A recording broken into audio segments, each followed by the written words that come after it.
Welcome to ரீகாஸ் fusion. Punjabi chole அப்படியே restaurant ஸ்டைலில் எப்படி செய்யலான்னு பார்க்கலாமா? அதுக்கு கொண்டக்கடலை எடுத்திருக்கேன். இது வெள்ளை இல்லை கருப்பு எது வேணால் யூஸ் பண்ணிக்கலாம். ஒரு 8 மணி நேரம் ஊற வச்சுக்கோங்க. ஊற வச்ச கொண்டக்கடலையை ஒரு குக்கரில் சேர்த்துக்கோங்க. ஒரு க்ளீன் ஒயிட் கிளாத் எடுத்துக்கோங்க. இதில் 2 ஏலக்காய், கருப்பு ஏலக்காய் சேர்த்துக்கோங்க. ஒரு துண்டு பட்டை, 2 கிராம்பு, 1 டேபிள் ஸ்பூன் டீ தூள் சேர்த்துக்கோங்க. இதை நல்லா ஃபுல்லாக கவர் பண்ணி இந்த மாதிரி கட்டி வச்சுக்கோங்க. இதோ இந்த மாதிரி இருக்கணும். இதை குக்கரில் சேர்த்து முழுகிற அளவுக்கு தண்ணி விட்டு தேவையான அளவு உப்பு சேர்த்து ப்ரெஷர் குக் பண்ணி எடுத்துக்கோங்க.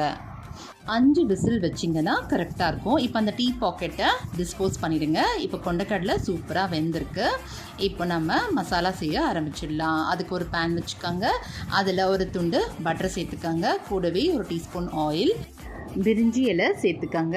கூடவே பட்டை, லவங்கம், கொஞ்சமாக சீரகம், அதுக்கப்புறம் கசூரி மேத்தியை இந்த மாதிரி க்ரஷ் பண்ணி சேர்த்துக்கங்க. இப்போ இதெல்லாம் பொரிஞ்சதும் பொடியாக நறுக்கின 2 வெங்காயம் சேர்த்துக்கிறேன்.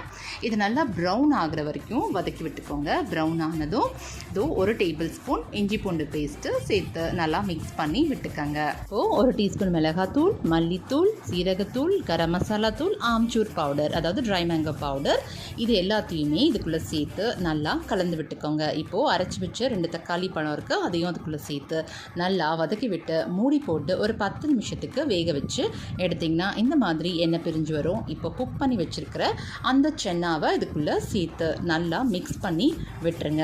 இது நல்லா மிக்ஸ் பண்ணி விட்டுட்டு மறுபடியும் மூடி போட்டு ஒரு 10 நிமிஷத்துக்கு வேக வச்சுக்கோங்க. கூடவே தேவையான அளவு உப்பும் 1 ஸ்பூன் சர்க்கரையும் சேர்த்து கவர் பண்ணி வச்சு குக் பண்ணுங்கள். ஃபைனலாக ஒரு தாளிப்பு கொடுக்கணும். அதுக்கு ஒரு கடாயில் நெய் விட்டு கொஞ்சமாக கசூரி மேத்தி, 1 டீஸ்பூன் மிளகாத்தூள், 2 பச்சை மிளகாய் சேர்த்து இது மசாலாக்குள்ளே கொட்டிடுங்க.